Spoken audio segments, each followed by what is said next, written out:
मोनोरवाडा भिवंडी महामार्गाची अवस्था अत्यंत दयनीय झालेली आहे। अनेक वर्षापासून हा रस्ता जणू काही रस्ता नसून मृत्यूचा सापळाच बनला आहे। ह्या रस्त्यावर अनेक अपघात झाले, अनेक माध्यमांनी बातम्या प्रसारित केल्या। पावसाळ्यात जणू काही रस्ता हा दिसतच नाही, मोठमोठे खड्डे असतात, वाहन चालक जीव मुठीत घेऊन वाहन चालवत असतात। ह्या रस्त्यासाठी अनेक संघर्ष झाले, अनेक मोर्चे झाले आणि त्यानंतर 2024 मध्ये ह्या रस्त्याच्या कामाला सुरुवात झाली। परंतु ह्या रस्त्याच्या कामाला सुरुवात झाली 2024 मध्ये, 26 सुरू आहे। अत्यंत संथ गतीने ह्या रस्त्याचं काम सुरू आहे। संथ गतीने रस्त्याचं काम सुरू असल्यामुळे अनेक ट्रॅफिक जाम असते। तसंच बघायला गेलं तर अवघ्या काही दिवसांवर पावसाळा येऊन ठेपलेला आहे। अजूनपर्यंत हे रस्त्याचे काम पूर्ण झाले नाही। ह्या पावसाळ्यात सुद्धा खड्ड्यामधूनच प्रवास करावा लागेल का, असा प्रश्न नागरिकांना पडलेला आहे। आता आपण मोनोरवाडा भिवंडी या महामार्गावर आहोत। हा 64 किलोमीटरचा रस्ता आहे। ह्या कामाला सुरुवात केलेली आहे, पण ह्या ठिकाणी अनेक त्रुटी आहेत, अनेक निकृष्ट दर्जाचे काम सुरू आहे। काम सुरू असताना ठेकेदार घटनास्थळी नाही, अशा अनेक कारणं आहेत। तर आपल्यासोबत सामाजिक कार्यकर्ते अमोल गर्जे आहेत, त्यांनाच विचारे ह्या रस्त्याच्या कामाच्या दर्जाबद्दल काय बोलणार। हे कामाला 2024 ला सुरुवात झालेली आहे, 2026 सुरू झालेला आहे, काम अत्यंत संथ गतीने सुरू आहे, तसं दर्जाबद्दल काय बोलणार आहेत तुम्ही? नक्कीच आता आपण ज्या ठिकाणी उभा आहेत तर आपल्या खालीच एक मोठा क्रॅक हा या ठिकाणी झालेला आहे। बरोबर रस्त्याची बॉन्डिंग झालेली नाहीये।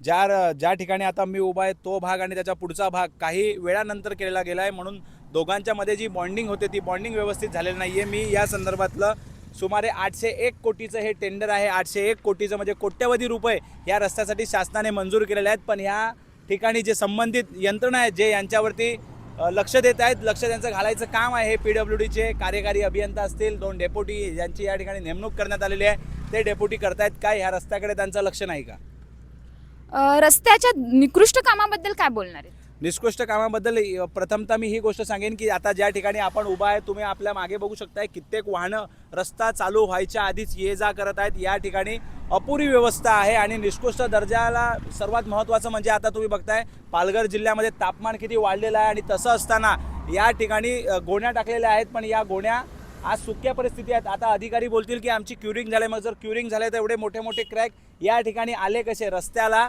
योग्य वेळेत पाणी दिलेलं नाहीये, रस्त्यावरती योग्य क्युरिंग झाली नाही, मिळत त्याच्यात पडसाद या ठिकाणी उमटताना दिसतात। जागोजागी की हलके हलके भले छोटे असतील, पण हा ज्या स्पॉटला आपण आहेत त्या ठिकाणी मोठे मोठे क्रॅक आहेत आणि आजूबाजूला ठिकठिकाणी हनी कॉम्बिंग हे या रस्त्यावरती झालेलं आहे। काय बोलणार, एवढ्या कोट्यावधीचा निधी असून फक्त थुकपट्टी लावण्याचं काम चालू आहे का? आणि नागरिकांचा जीवाची पर्वाच नाहीये का हे शासनाला? 100% नागरिकांच्या जीवाची पर्वा नाही, कारण आपण या ठिकाणी मागे बघू शकताय की पूर्णपणे या ठिकाणी कुठेच बॅरिगेटिंग नाही, इथेही नाही, त्या रस्त्याच्या कामाच्या सुरुवातीला पण या ठिकाणी कुठेच बॅरिगेटिंग ही केलेली नाहीये। ह्या रस्त्यावरती मागच्या 12 वर्षामध्ये म्हणजे रस्ता व्हायच्या आधी पण 12 वर्षाआधी पण 600 लोकांचा मृत्यू झालेला आहे या रस्त्यावरती। आणि ह्या रस्त्याचं जेव्हा काम ह्या ईगल इन्फ्रा कंपनीकडून, एकतर ही कंपनी आहे कुठली काय तेही माहिती नाही, वर्क ऑर्डरमध्ये उल्हासनगर लिहिलेलं आहे, पण या ठिकाणी या ईगल इन्फ्रा कंपनीकडून बोगस रित्या या ठिकाणी देखरेख करणारे अधिकारी आहेत कुठे? आता आपण या स्पॉटवरती आहेत, कुठेच या ठिकाणी त्यांचे इंजिनियर नाही दिसले।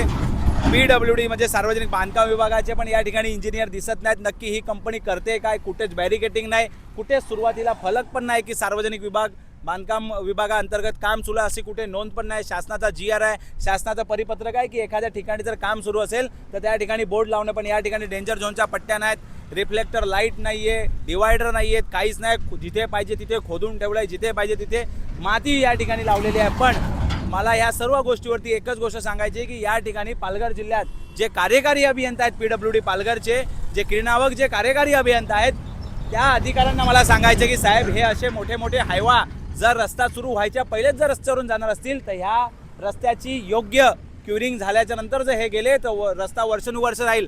मी काल या अधिकाऱ्यांना तक्रार देऊन आलो, यांचे जे डेप्युटी आहेत हे मला बोलतात जर रस्त्याला जर काही झालं तर 10 वर्षाचं DLP आहे, पण DLP काय कामाची? जर सुरुवातीला जर बोगस काम झालं त्याच्यानंतर DLPची आश्वासनं तुम्ही कोणाला देता की DLP आहे? प्रत्येक कामाला DLP असतेच, पण कुठेतरी या रस्त्याच्या कामात निकृष्ट दर्जा जो आता आपल्या समोर येतोय, या ठिकाणी रस्ता खुला व्हायच्या पहिलेच नागरिक जात आहेत। याला सर्वात मोठं कारणीभूत या ठिकाणी असलेले कार्यकारी अभियंता, त्यांचे जे कोणी डेप्युटी या ठिकाणी नेमणूक केलेले ते डेप्युटी आहेत, कारण जर त्या ठिकाणी योग्यरित्या जर बॅरिकेटिंग केली असती तर नागरिक ह्या रस्त्यावरती उभे राहिलेच नसते, या ठिकाणी वाहनं आलेच नसते. अजूनपर्यंत ह्या रस्त्याच्या कामाला सुरुवात आहे. तुम्ही आत्ताच सांगितले की भरधाव वाहने वेगाने जातात. आज उद्या जर दुर्घटना घडली तर ह्या सर्वस्वी जिम्मेदार कोण असणार आहे? माझा सरळ मला एक गोष्ट म्हणायची आहे की शासनाचा निर्णय आहे आणि मध्यंतरी पण तुम्ही बघितलं की कोर्टाचे आदेश आहेत. आता हा रस्ता ज्या विभागाचा आहे ते सार्वजनिक बांधकाम विभाग आणि त्या बांधकाम विभागाचे कार्यकारी अभियंता याला जबाबदार राहतील. इथून पुढे ह्या रस्त्यावरती येणाऱ्या पावसाळ्याच्या काळात किंवा आज उद्यामध्ये जरी कोणाचा अपघात झाला व कोणी जर जागेस ठार जरी झालं तर याला पूर्ण जबाबदार PWD असेल. कारण 801 कोटी म्हणजे जोक नाही.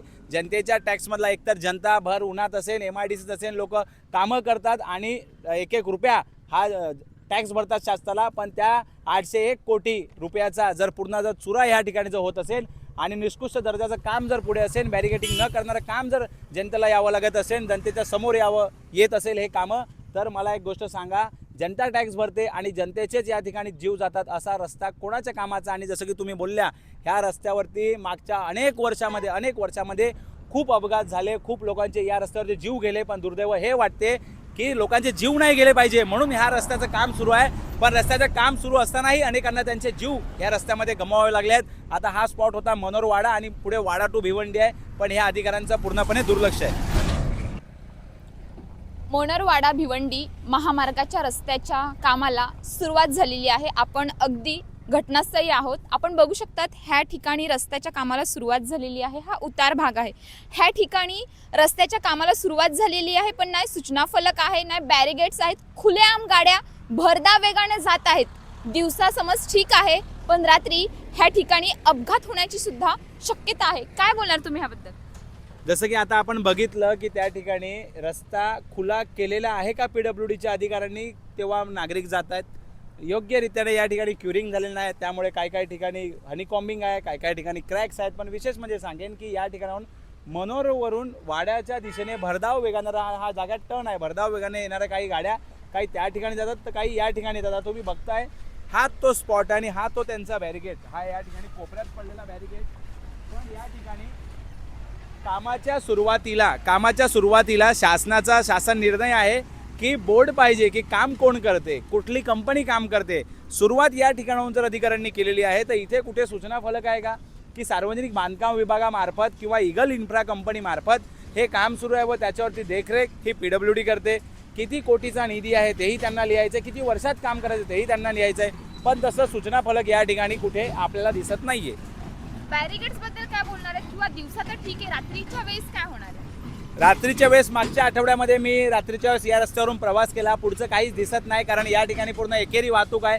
समोरून येणारी जी गाडी आहे त्याचा जेव्हा उजेड आपल्या डोळ्यावरती पडतो ना, त्यावेळेस पुढचं काही दिसतच नाहीत आणि कुठेच बॅरिगेट नाहीत, कुठेच डेंजर झोनच्या पट्ट्या नाहीत. आम्ही स्वतः 2-3 दिवसाआधी या ठिकाणी लावलेल्या त्या पट्ट्याही गेलेल्या आहेत. पण 801 करोडचा निधी या रस्त्याला असताना त्या ठेकेदाराकडे पैसे नाहीत का बॅरिगेटिंग करायला? PWDच्या अधिकाऱ्यांना ही सदरची बाब दिसत नाहीत का? या ठिकाणी कितीतरी लोकांचे अपघात हे या ठिकाणी वारंवार होते. दिवसा ढवळ्या लोक पडतात, रात्रीच्या अंधारात एवढे अपघात होतात. कुठे खोदून ठेवलंय तेही दिसत नाही. रेडियमच्या पट्ट्या नाहीत, रिफ्लेक्टर लाईट नाहीये. पण कार्यकारी अभियंता PWD पालघरचे, ठाण्याचे अधिकारी फक्त आणि फक्त त्यांच्या कार्यालयामध्ये थंड हवेची मजा घेत आहेत. आणि या ठिकाणी नागरिक भर दिवसात तुम्ही बघताय की आता किती धूळ आहे या परिसरात. धूळ बघू शकताय किती आहे. आणि त्या गोण्या त्या कोणी जाळलेल्या आहेत, एक प्रकारचं ते पण प्रदूषण. आणि या ठिकाणी पूर्णपणे धुळीचे कण हे या परिसरात फिरत आहेत. आता या ठिकाणी आपण शूट करतोय, पण आपल्या चष्म्यावरती उडणारी धूळ, तो विचार करा माणसाच्या शरीरामध्ये ही धूळ किती जात असेल आणि किती लोकांना घशाचा त्रास होत असेल.